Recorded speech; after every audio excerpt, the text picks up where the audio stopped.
If you're the person who buys the good olive oil, drizzles it over salad, feels quietly virtuous, and still wonders why your cholesterol panel is unimpressive, your triglycerides are creeping up, or your afternoon hunger hits like a truck, then this is for you.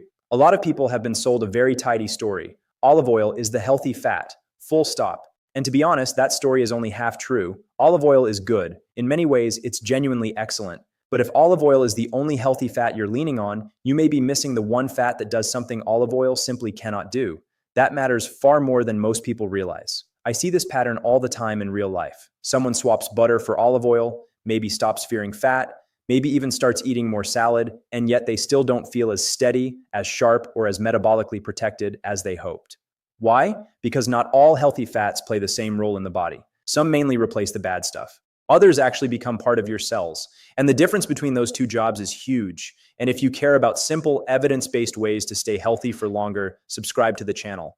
By the end of this, you'll know exactly which fats deserve your daily attention and how to use them in real life. Now, let me say something that may sound almost unfair to olive oil. I use it myself. I cook with it. I keep a bottle on the counter and another in the cupboard because honestly, I get annoyed when I run out. But I've never treated it like a magic potion. And that's the first habit I want you to borrow. Olive oil works best when you understand what it is actually doing. Think of it like replacing worn-out tires on a car. If you take away the worst fats in your diet, especially a lot of butter, processed meat fat, and deep-fried rubbish, and replace some of that with olive oil, your body usually appreciates it. A large study published in the Journal of the American College of Cardiology in 2022 followed more than 90,000 US adults and found that higher olive oil intake was linked with lower total and cardiovascular mortality.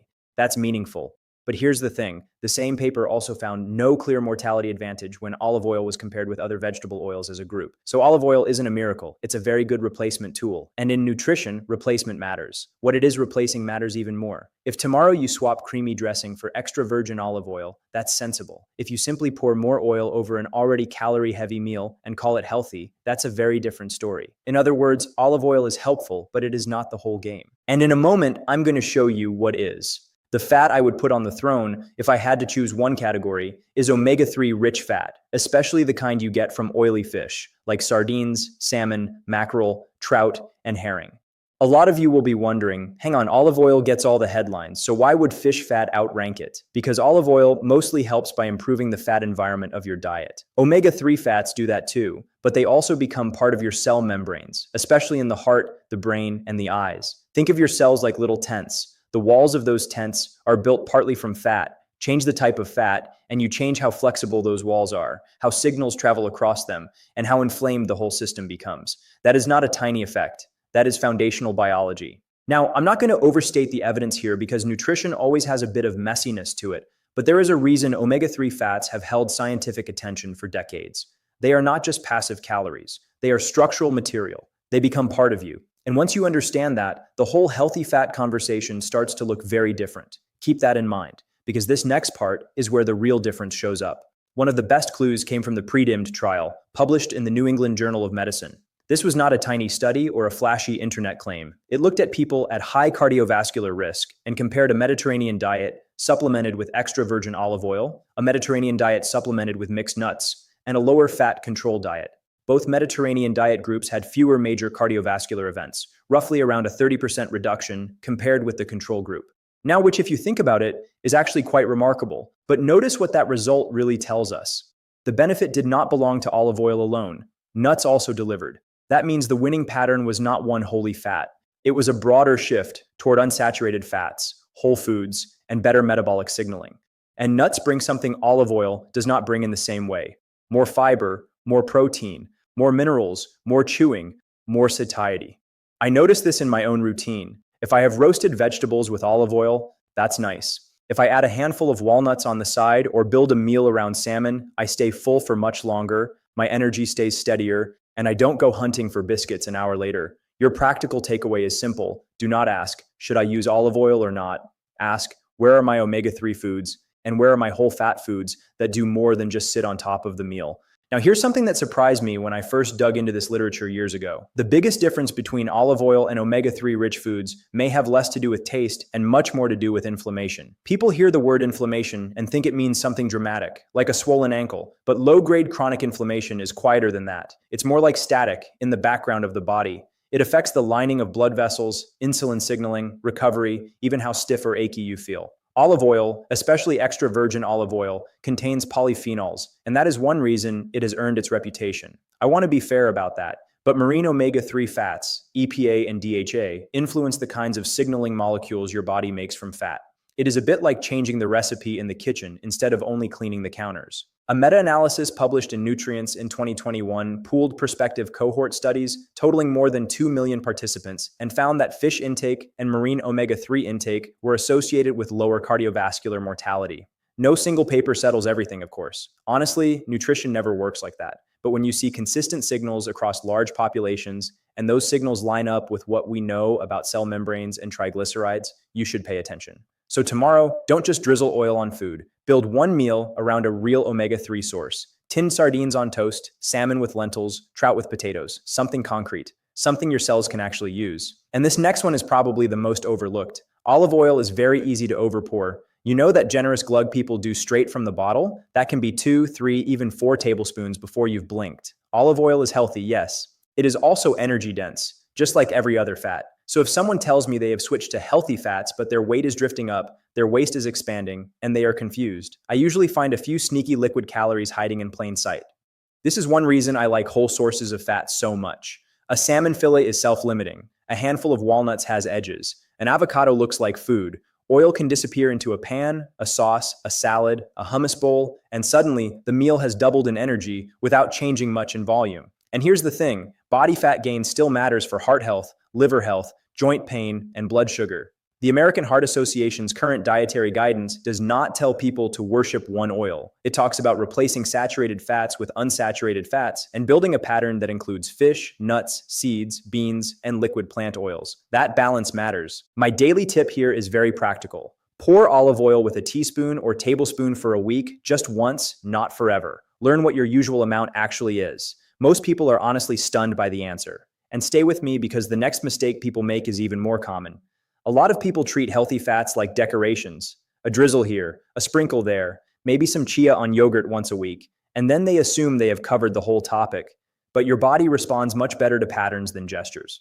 I'll tell you what I do because it keeps this simple. I think in terms of rhythm, not perfection. Olive oil most days. Nuts several times a week. Oily fish 2 or 3 times a week if possible. Seeds in the background, helpful but not heroic. Why? Because ALA, the omega-3 in chia, flax, and walnuts, is useful, but the body converts only a limited amount of it into EPA and DHA. So plant omega-3s are worth having, but they do not completely replace marine omega-3s. That's the honest version. There was also a 2024 cohort analysis in JAMA Internal Medicine showing lower mortality with higher plant-based oil intake compared with butter, which again reinforces the same lesson. Replacing saturated fat helps, but different fats still have different strengths. So when people ask me for the single best fat, I gently push back. The king is not random quantity. The king is the fat that gives you both replacement value and biological function. That is why omega-3 rich foods rise to the top. And if you're finding this useful, which I really hope you are, then please do hit the like button and subscribe to the channel. It genuinely makes a huge difference to how many people this reaches, and that is why I make these videos. One more thing, because this is where people often finally get it. When your triglycerides are high, your liver is often packaging excess energy into little fat parcels and sending them into the bloodstream. Olive oil may help if it replaces worse fats or refined foods, yes, but marine omega-3 has a more direct relationship with triglycerides themselves. That is why clinicians keep paying attention to it. Think of triglycerides like delivery vans clogging a narrow street. Omega-3 helps reduce the traffic. Olive oil mostly helps improve what else is on the road. Both are useful. They are not identical. So if your blood work has ever shown raised triglycerides, or you carry a bit of fat around the middle and suspect your metabolism is not as calm as it could be, that is another reason to prioritize oily fish, rather than assuming a Mediterranean-looking salad dressing has solved the problem. And you do not need perfection here. Even 1 or 2 deliberate fish meals each week can shift the pattern in the right direction, better than doing nothing while waiting for some perfect meal plan to appear. Now, a question I get all the time is this: what if I hate fish? Fair question. Not everyone grew up eating sardines with delight. To be honest, some people barely tolerate the smell. So what do you do then? First, don't make the mistake of deciding that because one top-tier option is unappealing, olive oil suddenly becomes enough. It still doesn't. You can move toward walnuts, chia, flax, soy foods, and a generally better fat profile.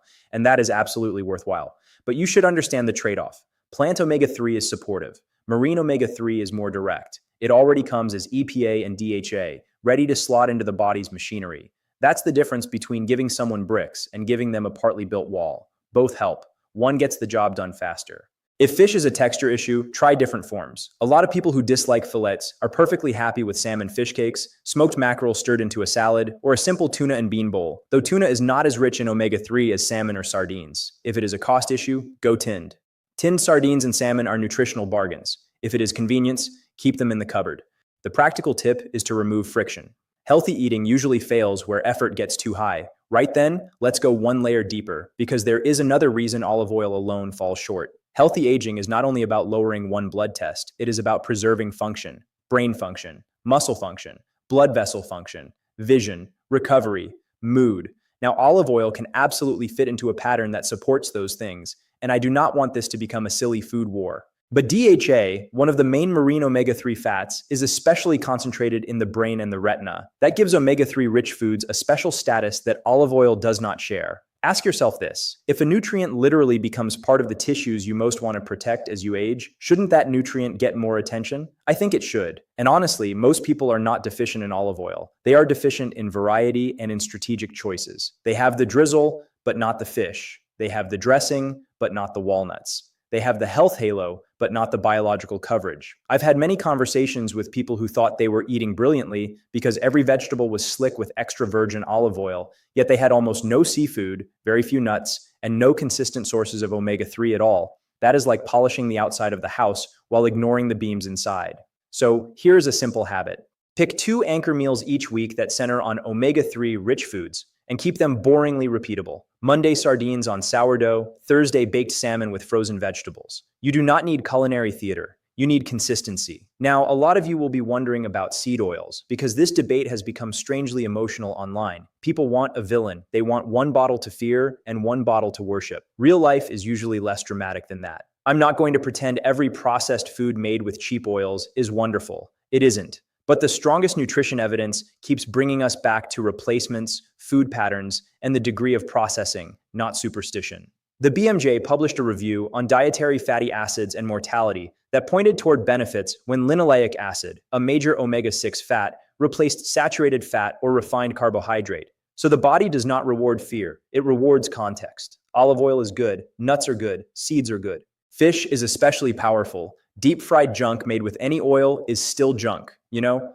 that sounds almost too obvious, but sometimes the obvious truth is the one people need most. And here's the thing: when you stop obsessing over labels and start looking at what the whole meal is doing, your decisions get easier. My tip here is to reserve most of your mental energy for food form. Whole or minimally processed usually beats heavily processed. Unsaturated usually beats saturated.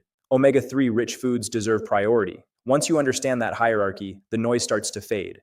And we're nearly there, because I want to finish with the one shift that makes this all stick. If I were sitting at your kitchen table, I would not tell you to throw out your olive oil. Honestly, that would be ridiculous. I would tell you to demote it from hero to supporting actor. Keep it, use it, respect it. But stop expecting one glossy green bottle to carry the full burden of your heart health, your brain health, and your longevity. Let olive oil do what it does well. Then bring in the fat that actually changes the architecture of your cells. Bring in sardines, bring in salmon, bring in mackerel. Bring in walnuts and flax where they fit. Build meals, not myths. That is the shift. The new king of healthy fats is omega-3 rich fat, especially from oily fish, because it does more than simply replace a worse option. It participates in your biology in a deeper way, and that is why the distinction matters. So tonight, look at your next few meals and ask one simple question: where is my real omega-3 coming from?